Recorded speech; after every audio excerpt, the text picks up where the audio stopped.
जय Shri Radhe Krishna. I hope आप सब लोग बहुत अच्छे होंगे। चलिए आज मैं डिस्कस करने वाली हूँ आपसे गीता के महात्म के बारे में कि जो लोग गीता पढ़ते हैं उसका क्या महात्म है, क्या उससे प्राप्त होता है और श्री कृष्ण क्या कहते हैं इस बारे में, गीता के महात्म के बारे में।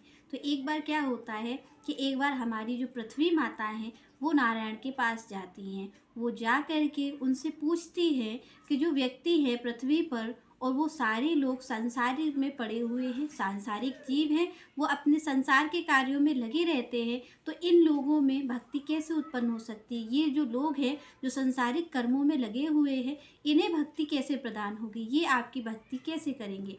तो इस पर श्री नारायण उत्तर देते हैं, हमारे भगवान विष्णु उत्तर देते हैं इस पर कि अगर जो कोई मान लीजिए संसार में है और संसार में अपने कार्यों को करता करता, भगवान कहते हैं जीव मेरी भक्ति को प्राप्त कर सकता है, पर कैसे कर सकता है। तो भगवान ने कहा कि जो व्यक्ति अपने कार्यों को करते करते और मेरी गीता का नित्य प्रति अध्ययन करता है, उसे पढ़ता है, उसका चिंतन करता है, तो वो निश्चित अपने कार्यों को करता करता भी मेरी भक्ति को प्राप्त कर सकता है, वो मेरी भक्ति को पा सकता है। संसार में रह कर के भी जो योगियों की सिद्धि से जो प्राप्त होता है, जो लोग अपने तप ध्यान से प्राप्त करते हैं, वो संसारी जीव जो अपने कर्मों को कर रहा है, गृहस्थी में है, वो भी मेरी भक्ति को उसी तरह प्राप्त कर सकता है। तो यहाँ पर श्री कृष्ण उदाहरण देते हैं, नारायण उदाहरण देते हैं पृथ्वी जी को कि जैसे मान लीजिए कमल रहता है और कमल कहाँ रहता है, कीचड़ में रहता है। फिर भी भगवान कहते हैं कि कमल कीचड़ में रहता है, उसके बाद भी कमल को कलंकित नहीं कर पाता है। कीचड़ कीचड़ में ही है, फिर भी आप देखते होंगे कि कमल की पंखुड़ी पर कीचड़ का एक भी छींटा नहीं होता है। तो भगवान कहते हैं वैसे ही संसार में जीव रहता तो है पर वो सारे पाप कर्मों से मुक्त रहता है, क्योंकि वो मेरी गीता का अध्ययन करता है। यहाँ पर भगवान उसके महात्मा ये और बताते हैं कि जहाँ पर गीता का नित्य पाठ होता है वहाँ पर सारे तीर्थ स्थल निवास करते हैं, वहाँ सारे तीर्थों का वास होता है। प्रयागराज है, हमारा वृंदावन है, भगवान कहते हैं वहाँ पर सारे तीर्थों का ही निवास मानना चाहिए जहाँ पर मेरी कथा जो है गीता का पाठ होता है। तो भगवान कहते हैं वहाँ पर सारे तीर्थ निवास करते हैं, ऐसा ही समझना चाहिए। और भगवान कहते हैं कि जहाँ जो व्यक्ति गीता का पाठ करता है उस जगह पर भगवान कहते हैं कि सारे देवतागण, सारे ऋषि मुनि सारे वहीं पर निवास करते हैं जहाँ पर गीता का पाठ किया जाता है। तो भगवान कह रहे हैं कि इतना बड़ा महात्म्य है गीता जी का कि जहाँ पर गीता का पाठ होता है वहाँ सारे देवता निवास करते हैं, वहाँ सारे देवताओं का वास होता है, वहाँ सारे ऋषि मुनि निवास करते हैं।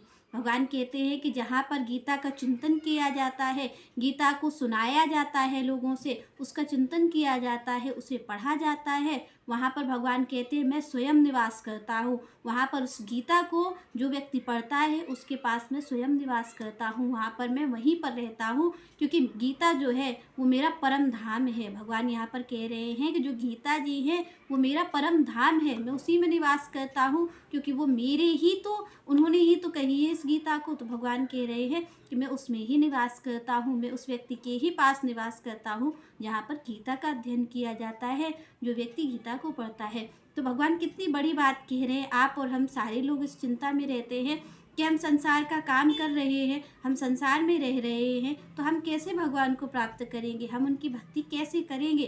तो यहाँ पर भगवान क्या कह रहे हैं, जो भी प्राणी यहाँ पर अध्ययन करता है, गीता का अध्ययन करता है, भगवान कह रहे हैं कि उसको निश्चित भक्ति की प्राप्ति होती है। तो यहाँ पर आपको केवल पढ़ना ही नहीं है। देखिए आप किसी ग्रंथ को पढ़ेंगे तो पढ़ने से क्या होगा कि आप उसको याद तो कर लेंगे पर आपको कुछ भी फल प्राप्त नहीं होगा। यहाँ पर भगवान भक्ति की बात ये नहीं कह रहे हैं कि केवल आप पढ़िए, भगवान यहाँ पर कह रहे हैं कि चिंतन करिए। जब चिंतन आप करेंगे तभी तो कृष्ण आपके अंदर आएंगे, तभी तो उनकी अनुभूति आपको हो पाएगी। जब आप चिंतन करेंगे तो आप केवल गीता को पढ़िए मत, उसका चिंतन भी करिए। तो यहाँ पर भगवान कितना बड़ा महात्म्य बता रहे हैं संसारी जीव के लिए, तो ये आपके और हमारे लिए। क्योंकि देखिए ना तो हमारे बस में तप है, ना हमारे बस में भजन है। आप देखते होंगे कई लोग ऐसे होते होंगे ना तो वो भजन कर पाते हैं कि आप और हम बैठ कर के भजन ही कर लेंगे भगवान का, ना हम उनका तप कर सकते हैं, ना हम उनकी पूजा विधि ही कर सकते हैं। क्योंकि आप लोग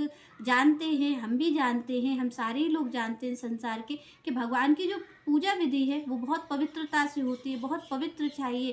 तो इतने तो हम पवित्र भी नहीं हैं।